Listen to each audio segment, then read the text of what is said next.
dwell, then why did you abandon it? The reason to me tell. I was poor and I had no money, so I came here to get money on the trees in America. There was no work in Ireland. We were poor over there. My father left Ireland because he was to be shot on sight because he was working in the IRA, the Irish Republican Army. We knew we all could not survive there, that some of us had to go. I had never thought that I could ever stay and live and make a living in Ireland. The old saying goes, faraway hills look green, and America looked awful green to me. It was a 19-year-old who just wanted to flap his wings and take off, you know, just like the flight of the wild geese did. They left Ireland for many reasons. Some were driven by famine and persecution, others lured by wanderlust and adventure. But they settled here with one purpose: new life in a land of opportunity and open space.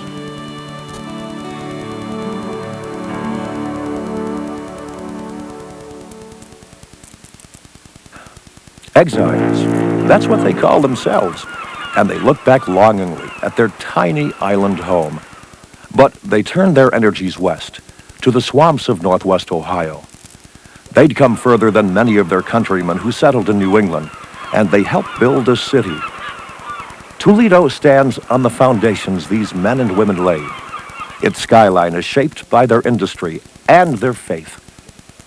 The Irish exiles realized success beyond their wildest dreams here, but they began by digging ditches.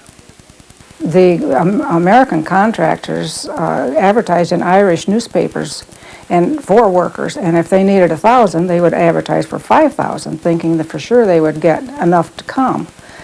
And of course, all the Irish wanted to do was just better their lives, make a decent home for themselves and for their families. And when they got here, that isn't what they found. Before the railroads linked America's cities, commerce depended upon canals. There were fortunes to be made in the shipping of goods, but the men who dug the ditches saw none of the rewards. The mosquitoes and the squalor claimed 5 men for every mile of canal. Still, digging was all the work they could find, and they took it. It was their work on the Miami and Erie Canal that earned the Toledo Irish their early reputation for hard drinking and quick tempers. They were poor. Some people didn't even have shoes to wear. They had to work barefoot.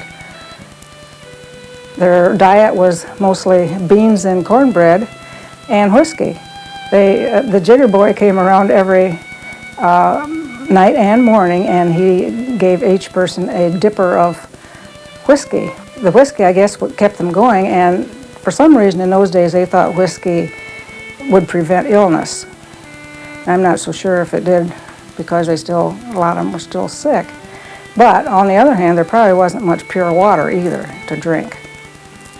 It was tough work. You were up to your waist in mud sometimes, and mosquitoes, black flies, had to battle malaria. You lost work on rainy days and didn't get paid for it, but you still had deductions for lodging, which was often provided by the contractors. You lived under very crowded conditions, often shanties with 10 or 12 people in them, and bunkhouses with 18, 19 men. Many of the fights that occurred on the canals were due to the bad working conditions, because sometimes contractors didn't pay the wages, and so some of this was really an early manifestation of labor unrest rather than just the Irish liking a fight. Whatever the cause, settlers who preceded the Irish regarded the canalers as hooligans, suitable only for the most menial labor, and in the end, expendable. Well, the Irish dug most of the canals in the northern and central part of the United States. The only place they didn't dig all the canals really was in the south, where some slave labor was used. But even in the south, the more treacherous canals were dug by the Irish because you had no investment in them. If they died in cave-ins, they were simply replaced by other people. These were New Englanders, rather pious, church-going people that were living in this area. The Irish culture was very different to them and was made it difficult for them to accept. As soon as the Irish canalers put down their shovels at the end of the season, local townsfolk hurried to move them down the road, out of sight and off of the poor rolls. I came across some papers where they list all the vagrants and people that have to be moved out of Waterville Township, and the sheriff was ordered to chase them out of the township, and the bulk of the people on those rolls had Irish names. State of Ohio, Lucas County, Waterville Township. To Louis Eastwood, Constable of said township, greetings. Whereas the undersigned overseers of the poor of Waterville Township have received information that there has lately come into said township certain persons on the canal line who are not legal residents thereof, and some are, and more are likely to become a township charge, you are therefore commanded forthwith to warn said persons to depart out of said township, and of this warrant make service as the law directs. Given under our hands and seals this 10th day of January 1838, John Pray and Willard Gunn, overseers of the poor.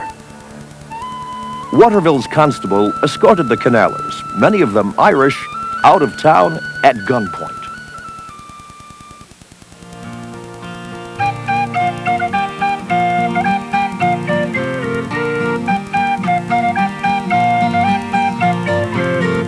Boatmen dance, boatmen sing, boatmen do most anything. When the boatmen get on shore, spend all his money and he work for more. Dance, boatmen, dance, dance, boatmen, dance. Stay out all night till the broad daylight, going home with the girls in the morning.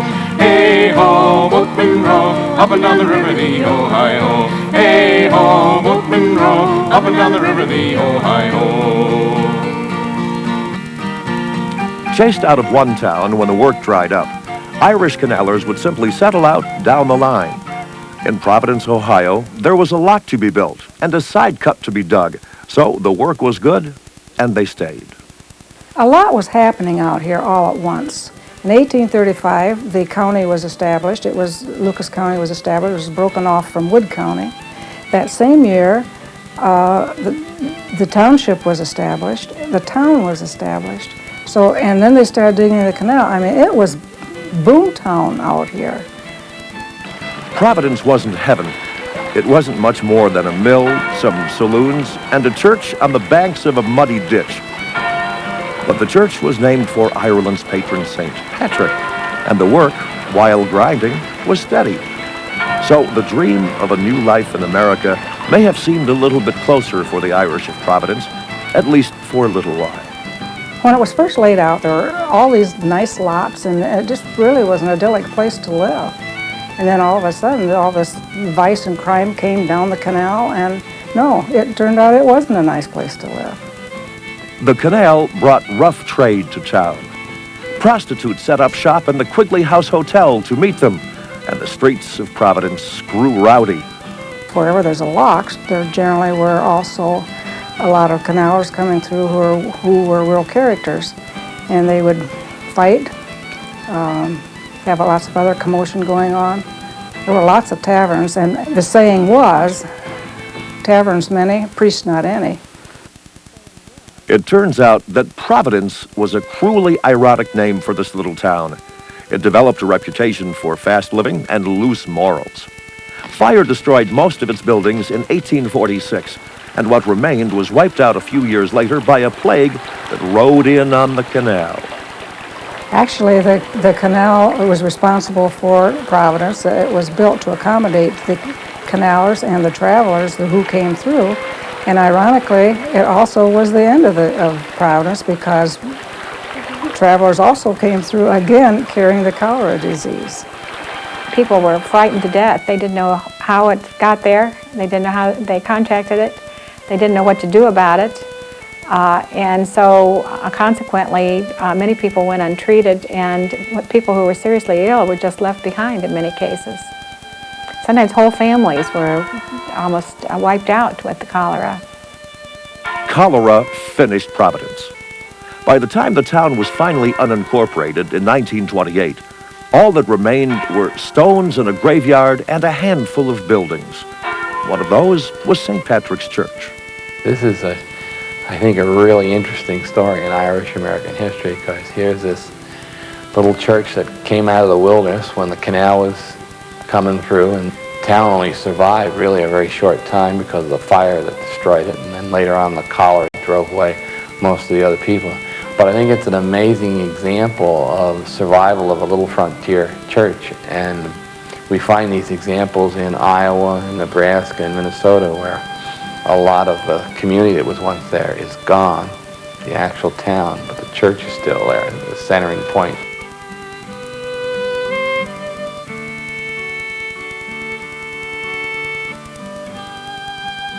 And this would be true throughout their story.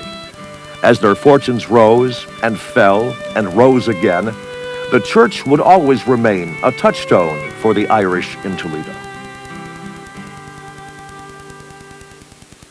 When the canals had been dug, the work dried up. So the laborers rowed the canal boats into Toledo and settled out to work on their next great legacy to the city, the railroads.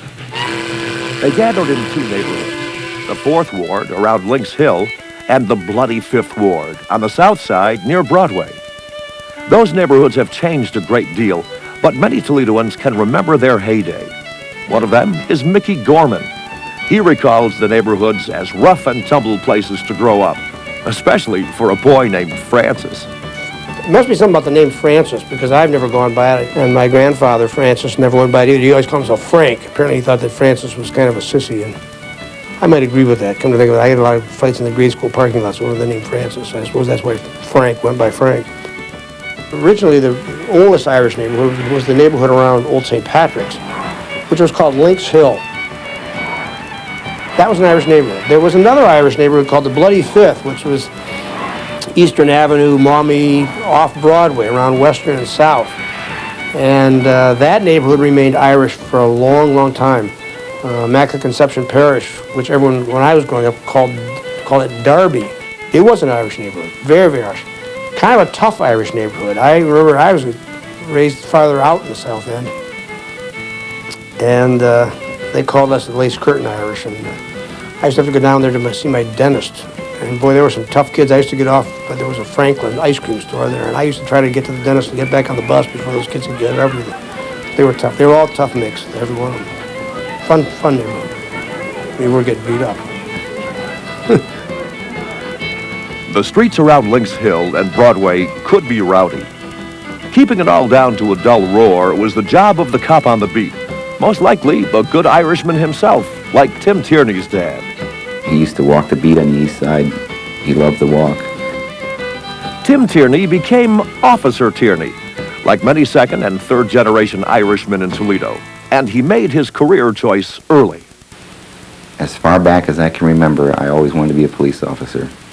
I can remember my father putting on his uniform. I used to polish his shoes and put on his brass buttons on his uniform. I think he paid me a nickel a week to put the black brass buttons on. And I always admired her, seeing him get dressed up and go to work. My father used to come home, bring a paddy wagon home, and all the kids in the neighborhood, we'd all get in the back of the paddy wagon. We'd go around the block for a ride. It was just something that I knew that is what I always wanted to do. I remember in 1960, St. Patrick's Day parade downtown. There'd probably be 50, 60 police officers in the parade marching in a formation, and I led the police group. I had a shillelagh and the green hat on, and I led the police group in the St. Patrick's parade. I can remember that vividly, and I always was inspired to be a police officer. The Irish cop kept order in the neighborhoods, and he was tough, respected, even admired, but he wasn't the ultimate law. That was always the church. I think all over the country the church was an important focus for Irish life, and I think it had a really important adaptive value for the Irish because they could use their religion to band together against hostile forces. They built their settlements around their parishes. They even built businesses up The schools became training grounds to move up in America. The parish to the Irish in America was one of the more significant social institutions.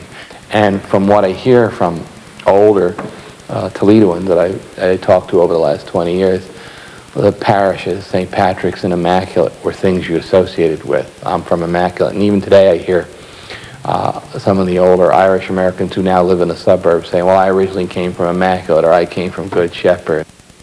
Immaculate Conception, Good Shepherd, St. Patrick's, the parishes that once anchored the Irish communities in Toledo all trace their roots to St. Francis de Sales, the first English-speaking Catholic church in Toledo. On Sundays, the newly arrived Irish crowded into St. Francis along with their German and French neighbors. They swelled the congregation until the church could no longer hold them all. Soon, the crowds and the trek to church became too much to bear, and the Irish of St. Francis petitioned for their own churches. On the east side, they built Good Shepherd. It started because of weather. In the winter, it was difficult for people to climb across the train trestles across the Maumee River to go to Mass at St. Francis de Sales Church. And so they wanted to have a church over here because it was so hard often in the winter to get to church. Father Bernie said the first Mass, April 27th, 1875, up at the Roundhouse up Miami Street, property of the railroad. And the gospel that was read of that day was the gospel of the Good Shepherd. And that's how the parish got its name. Good Shepherd's flock moved twice, from the roundhouse to a frame building, and then into the present church in 1901. It's Romanesque with a touch of Byzantine in it, with the towers and the dome, and quite ornate. Took them 2 years to build, and it's obvious that those who put it together knew also a lot of theology and wanted to share that by the windows and the artwork that are in the church.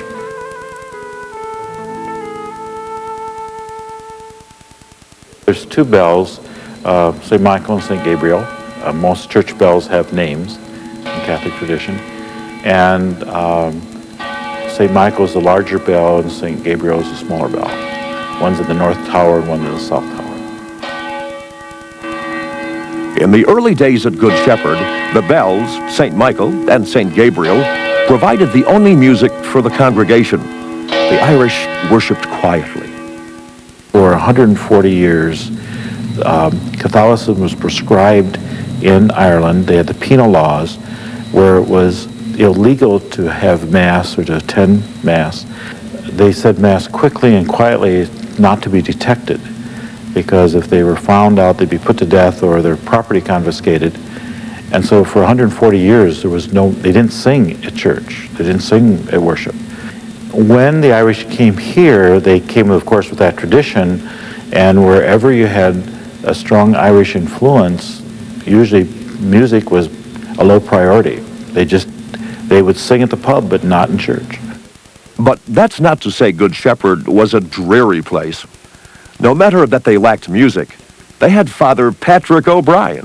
When he came in 1897, Mom and Dad were just married, and Father O'Brien would solicit the people that he wanted to work for him. And he had a horse and buggy, and sort of like, well, and Mom called it a phaeton. I suppose it was like a surrey with a fringe on top. Mom said he'd get out of the phaeton with carrying his cane and his tall silk hat and come up to the door, and he'd say, "I'm calling on all the fair ladies today," which had a double meaning because the bazaars were in those days called fairs. And as I say, Mom was just married. She had 5 children. Many times when he came after her, she couldn't do the work because she was expecting a baby. And she told me that he'd laugh and he'd say, I'd kick Mike out of bed. I suppose that was more a little Irish humor. Father O'Brien had a sense of humor, but he also had a sense of justice. He was one of the church's most progressive priests, and he railed in the pulpit and the papers against racism and wife-beating. In fact, he received more press than most local politicians. Toledo's Irish priests were among the most feared and respected men in the city, and their influence reached into almost every important arena of Irish American life. And I remember as a kid, lots of times our family went to the priest to decide on issues like what college do you think so-and-so should go to or something like that. Although contrary to a lot of myth, they never took their politics from the priest, the Irish. The politics were always separate. Religious advice in social, family matters, that was natural. But don't tell me how to vote. It may have stopped at the voting booth, but there was one priest in Toledo whose influence was felt everywhere else in the city. His name was Father Edwin A. Hannan, sent to Toledo by the Bishop of Cleveland. He was the man who built St. Patrick's Church and governed its flock with a firm hand. He would do whatever was necessary to gather stray souls, and he didn't let his teetotaling stand in the way. He'd go around to the bars, saloons on the Friday evening, collecting, because he knew where quite a few of the people were hanging out at that time. And he went into one particular bar, and one of the fellows in there said, Father, he said, if you'll have a drink with me, he said, I'll make sure you get a good collection in here. Of course, Father Hannan didn't drink alcoholic drinks, and the fellow knew that, so he figured he was going to put him in the spot. So Father Hannan said, why, sure, I'll have a drink with you. So went up to the bar, and the fellow ordered his drink, and Father Hannan ordered a glass of water. He was very strict, and he was feared by some, and some say he was admired, but he was not loved. They were going to move, or I suppose a frame church that was St. Patrick's, build this lovely church which they have now, and most of the people wanted that moved into the part of the town that was being settled, the old West End. They wanted it there. But he was adamant that it was going to stay right where it was because it was close to the canal. And those men that worked on the canal barges, and I suppose maybe even the passengers, would be that close that they could come up to the church where it is now and go to Mass. He had a lot of foresight in building that church and building the school, beautiful, great big school he built, and the institute across the street for the young men of the parish to keep them off of the streets and out of the saloons. So when he built that building with a pool room and bowling alleys, it was quite a surprise to the city and the people, because they felt that he was encouraging the young men the wrong way. But it turned out it was the right way, because it kept them out of the saloons. Father Hannan may have been a visionary. He was certainly a strict disciplinarian, but he will be best remembered in Toledo as an architect. Edward A. Hannan, man of the cloth, designed the church on Lynx Hill that to this day asserts its place in the city's skyline. They're across the front, in the back, in the vestibule, and in the 5 aisles in the church. There are over 240 shamrocks. When the shamrocks were first placed in the aisle, the old Irish people didn't think it was right to walk on the shamrocks, so they would try to sidestep them. One of the persons had promised to pay for when the columns died, and Father Hannan wrote to his heirs and everything and demanded the payment because the man pledged the money for the column. And I guess they finally paid it, but he was quite demanding on that. He was very tight with money. on the main altar, of course, St. Patrick is in the middle, and on either side is St. Edward and St. Anthony. Now, Father Hannan's name was Edward A. We've never been able to substantiate the fact that his middle name was Anthony. We assume it was because he has Edward and Anthony on both sides of St. Patrick on the main altar, and it was a little bit of ego on his part, and the fact that he built the church so he can put whomever he pleases up there. But I think the most beautiful part is the Gothic ceiling and the stained glass windows. The windows to me are beautiful, and they tell such a story.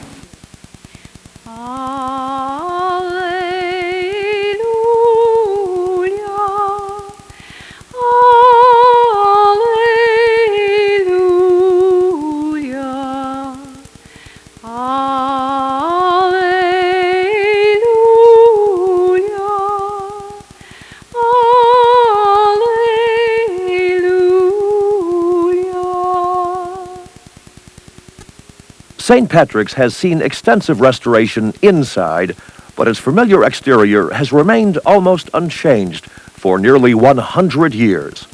Almost.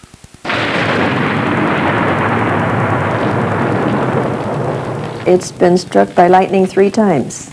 The worst one was in 1980, in the fall of 1980, when the steeple was struck and it burned. I worked in downtown Toledo at the time, and it was about 11 o'clock in the morning, I believe, or 11:30. And when I went to lunch, so many of the people at lunch in the restaurants were saying that the whole town was covered with holy smoke. Toledo's third Irish Catholic parish is Immaculate Conception. It, too, was Father Hannan's creation. He built the church to reduce the crowding at St. Pat's and serve the Irish railroaders who settled in the South End and worked on the middle grounds.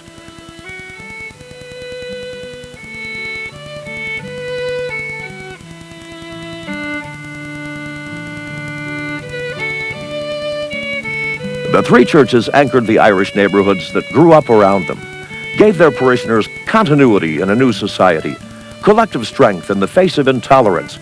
But refuge alone could not help the exiles make it in America. To do that, they knew they would have to become Americans, without abandoning what made them Irish. And before St. Patrick's cornerstone had even been placed, the youngest of them began to shed the outward trappings of the immigrant. For little Nell Flynn, it was her hat. She was in the starting first grade at Old St. Patrick's School, and they were just starting the excavation for the church, the present church. So she was the baby of the family, and they had her all dressed up really nice. And she had a sailor hat on, you know, a rim and little ribbons down the back. And she hated it because she thought it made her look like a greenhorn, was the term that she used. So she got to as far as the excavation of the church and took the hat off and threw it in the excavation. And then when she went home, she told her mother that it blew off. But that was because she didn't want to look like an immigrant. She thought it made her look like that.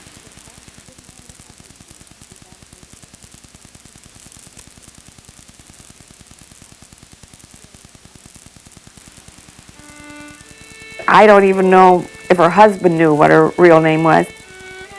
She came home one day and she said, "I hate my name, but see, that would be a very Irish immigrant name, Bridget." And they said, "Well, call yourself what you want." She said, "I'm going to be Etta." So forevermore, she was Etta. By the 1870s, nearly 1/3 of Toledo was Irish. The exiles put down roots and grew to see themselves as Americans. Bridget Flynn became Etta, and John Callahan's family stopped speaking Irish.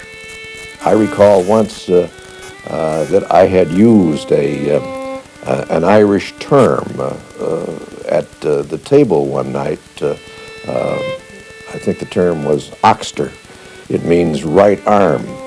And I was young at the time, and I had heard the word, and I knew it meant right arm. And for some reason or other, I thought it was the appropriate occasion to say it. It apparently was, but I recall my father and mother shooting a glance at each other very quickly and then looking at me, and I was told not to use that word again. You'd have to listen hard to detect a brogue on my father and mother. pronunciation of a word occasionally might, if you were at a ear attuned to a brogue, you might hear a trace of it. But for the most part, they would speak as any American would, and they worked at it. They became Irish Americans and put aside some of the old ways, but they never forgot home and the ones they'd left behind. I had a first cousin here in Toledo by the name of Maurice Collins, and I wrote to him and asked him if he would sponsor me, so which he did. My brother was the oldest, and he first went to England and worked there, and then he emigrated to Toledo. He was sponsored by my Uncle Mike. So after being here a year, he wrote me a letter. This time I had also gone to work in London, and he had written saying that living conditions and working conditions were better in Toledo, Ohio. Everybody owned their own homes and cars. Marianne McNulty and Morris Buckley came to Toledo well after the Irish had established themselves here. They had family in the States, and many others had come before them. But that didn't completely ease the pain of emigrating. At my mother's house, all the neighboring women came in to say goodbye to me. And it's one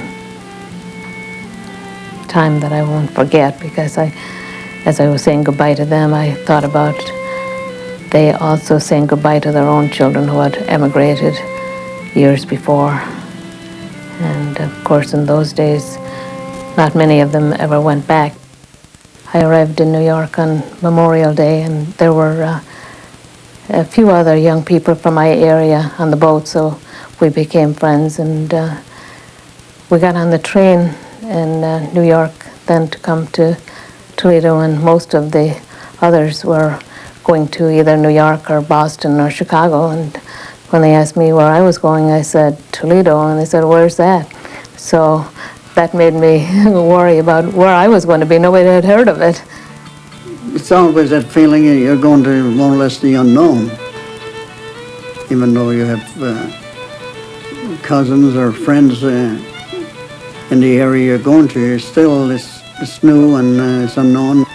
But Morris and Marianne found that the Irish Americans had not let their heritage die, and Toledo's churches, pubs, and social organizations offered a little bit of Ireland to ease the transition. They gave them a feeling of belonging where they could more or less continue with their own way of living, you might say, socially. Organizations like the Knights of Equity did a good job getting the Irish together in Toledo. They did such a good job with Marianne and Morris that the two ended up Mr. and Mrs. Buckley. But the Knights, the Irish Benevolence Club, and the Ancient Order of Hibernians were more than just matchmakers.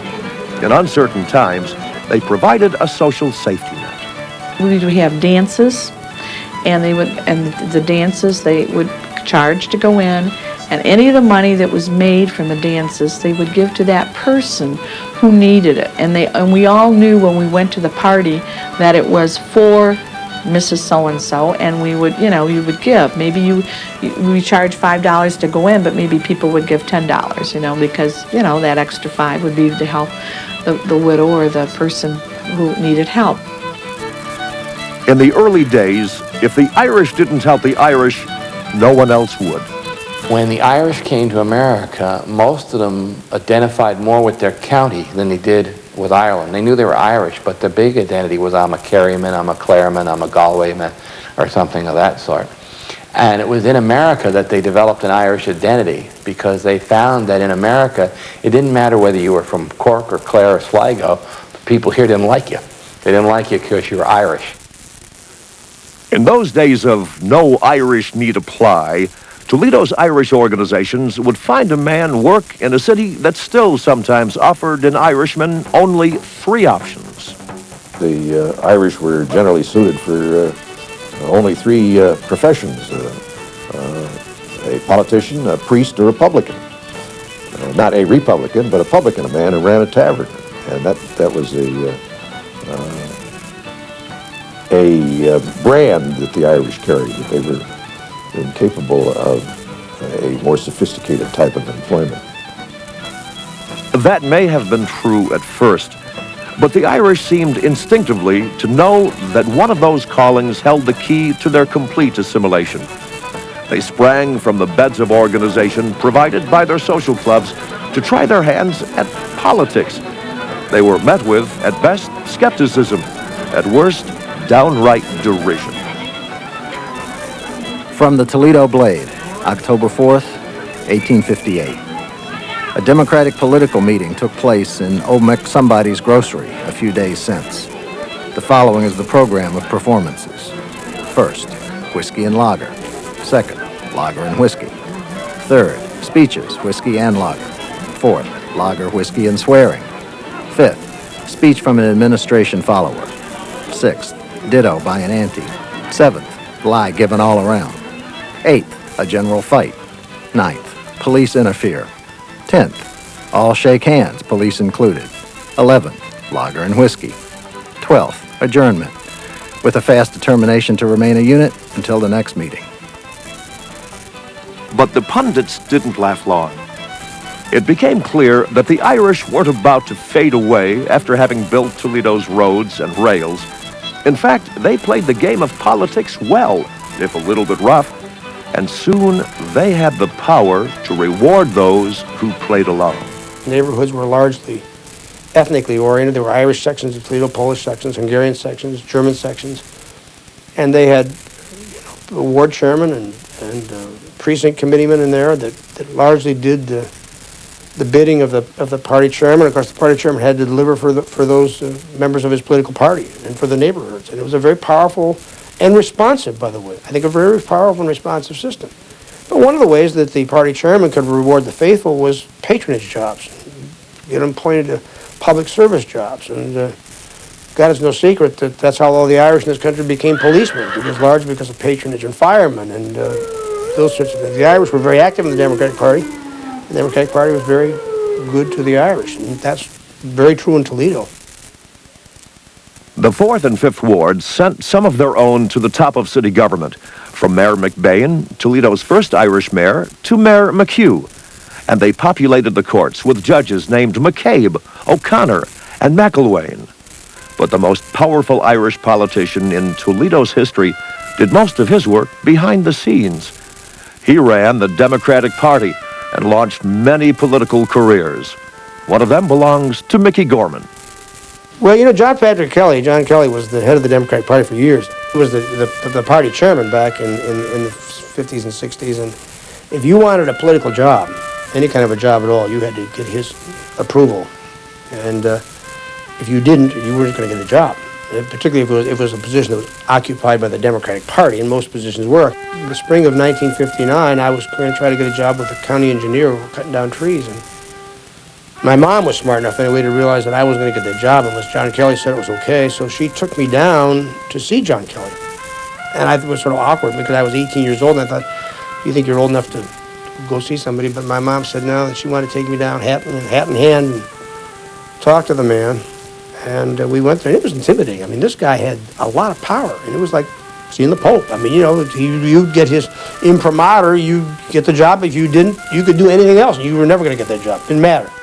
He was very nice. I mean, he didn't demand anything. He and my mom sat and talked mostly about the Irish and who we were, and then he told me to go out and apply for the job, and I went out and applied, and they said, sure, fine. And I worked there for 3 years, 3 summers, and that's what got me through college. And I haven't forgotten that. He was the last of the hallowed political bosses here in Toledo, and I say that because it means that he was a saint in the way that he did his job here. St. Kelly the Kingmaker. For all his power, there was one man in Toledo who made John Patrick Kelly quake in his boots. His uncle, the priest, Father Edwin A. Hannan. Well, John Patrick Kelly was my uncle, and he told this story. Father Hannan, the legendary pastor, of St. Patrick's was quite a character, I guess, and he was Uncle John's great uncle. And they all lived in St. Patrick's, and Uncle John said that he was so afraid of them when he was a little boy that when he would look out, if he saw them walking up to his house, he would run upstairs and hide under the bed.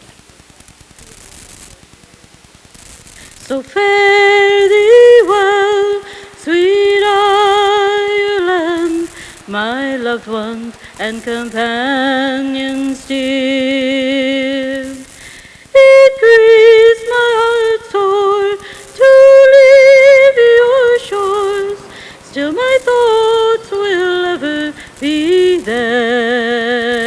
And if ever fortune should favor me, and I have money in store, I'll go back to those I've left behind on Paddy's green shamrock shore. The flat, swampy plains of northwest Ohio must have seemed impossibly far from home to the early Irish immigrants. Just as far as Ireland now seems to Toledo's Irish Americans. They've built comfortable lives on the foundations their ancestors laid, and this city is their home. But still, it's nice to visit the old country, if only for a while, and if only to see how far they've come. People just didn't go to America with the idea that they'll be back in a year or 2 years or 5 years or 10 years. That didn't happen. It's like the guy, the roving reporter was in Shannon Airport one time, and he said to the gentleman, he says, "What are you doing here?" He says, "I'm waiting for my brother. He's coming back from the States. He hasn't been home in 60 years. He says, "My God, that's fantastic." He says, "Will you know him when he gets off the plane?" He says, "How would I know him? Sure, I haven't seen him in 60 years. He says, "I wouldn't know him at all. He's been gone 60 years. He said, "Well, how would you get together?" He said, "Sure, he'll recognize me. I didn't go anywhere." And that was the philosophy, you know, because you stayed in Ireland, you were automatically recognized when people came back because you didn't go anywhere. But the people who left, whether they be gone for a day, a week, a month, or 50 years, you were a changed person. I thought about going back many, many times. I never did, and now I don't see anything back in Ireland for me other than, you know, great memories, and I wouldn't want that to change. For me, I guess it would always be my home. Wherever you spend your childhood, you always go back there. And in your mind, it's easy to do it in your mind, but to do it physically, it's not that easy.